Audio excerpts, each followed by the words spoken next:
කිතු සමිදුන්තල ප්‍රමාන්ත සහෝදර සහෝදරින ආදරදුවේ පුතේ. සෑම වාර්ෂික මංගල්‍යයක් ඔස්සේම මිස්සම් සංඝයේ අපි කියන විශ්වාසයේ සංඝයේ community of faith කියලා අපි කියනවා. ඒ සංඝයේ යම් ආකාරයක නවෝදයක් බලාපොරොත්තු වෙනවා. විවිධීමක් බලාපොරොත්තු වෙනවා. අගලදපුරු පදවියේ ප්‍රධානතම අවධානය මේ වෙද්දී යොමු වෙලා තියෙන්නේ මිස්සම් නවෝදය කරා. ක්‍රිනිවල පැරිෂස්. එතකොට මිස්සම් නවෝදය ගැන කතා කරන්නේ කාජල් නිපානන් වහන්සේ. මිස්සම් සේවක පියතුමන්ලා මිසමේ ජීවත් වෙන අවුල් බැහැදකීම හරහා.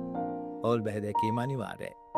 ඒත් එක්කම උන්වහන්සේ බොහොම ලස්සනට කතා කරනවා හැම පවුලක්ම දේශකේ ශ්‍රී හෘදයට කැප කරන්නට ඕන. උන්වහන්සේ ලස්සන පින්තූරයක් අපිට දීලා තියෙනවා මේ වෙද්දී. ලුණාවේ 99% ගෙවල් ශ්‍රී හෘදයට කැප කරලා ඉවරයි. ශ්‍රී හෘද සමිතියේ සමාජිකයන් සමග ඒ ගෙවල් වලට මම ගියා ශ්‍රී හෘදයට කැප කරන්නට. ඉතින් මේ දේවලුත් ආධ්‍යාත්මික ශක්තියට ඉවහල් වෙන දේවල්. එතන මුළුමනින්ම අපේ ජීවිත ජේසු වෙතට ඔසවා තබන්නට දිව්‍යන් වහන්සේගේ ආදරය අයිති කරගන්නට ඔසවා තබන්නට තමයි හැම මංගල්‍යයක්ම ඔබට මට ආරාධනා කරන්නේ. මූලික වගකීම තමයි ආධ්‍යාත්මික ශක්තිය පන්නරය. ඊතර මේ ආධ්‍යාත්මික පැතිකඩ ගැන කතා කරනවා වගේම ඒ හා සමාන සම්බන්ධ වෙන ඒ සම්බන්ධ වෙන ලෞකික බාහිර පැත්තකුත් තියෙනවා.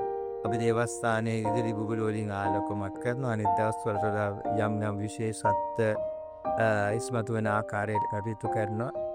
ඒ වගේ මූල්‍යම පැතිකඩ ගැන අපි අවධානය යොමු කරනවා. ඒතර මේ ආධ්‍යාත්මික ශක්තියත් එක්ක අත්වැල් බැඳ ගන්න අනිත් පැත්ත තමයි බාහිර ලෞකික පැතිකඩ. ඒ ගැනත් අපි අවධානය යොමු කරන්නට ඕනේ. හැබැයි අපි මතක තියාගන්නට ආදරාමිතාවේදී පුතේ මේ බාහිර ලෞකික පැත්ත ස්වාධීනව ගොඩනගෙන්නට බෑ. ඒක අනිවාර්යයෙන්ම ආධ්‍යාත්මික ශක්තිය ඉස්මතු කරන්නට අපි යොමු වන ක්‍රියාදාමයේ කොටසක් හැටියට තමයි අපි සලකන්නට ඕන. ඒ ගැන ඔබ දැනුවත් කරන්නට ශ්‍රීමත් මහත්මයාට මම ආරාධනා කරනවා. ඔබ සියලු දෙනාටම දේශ දෙකයි.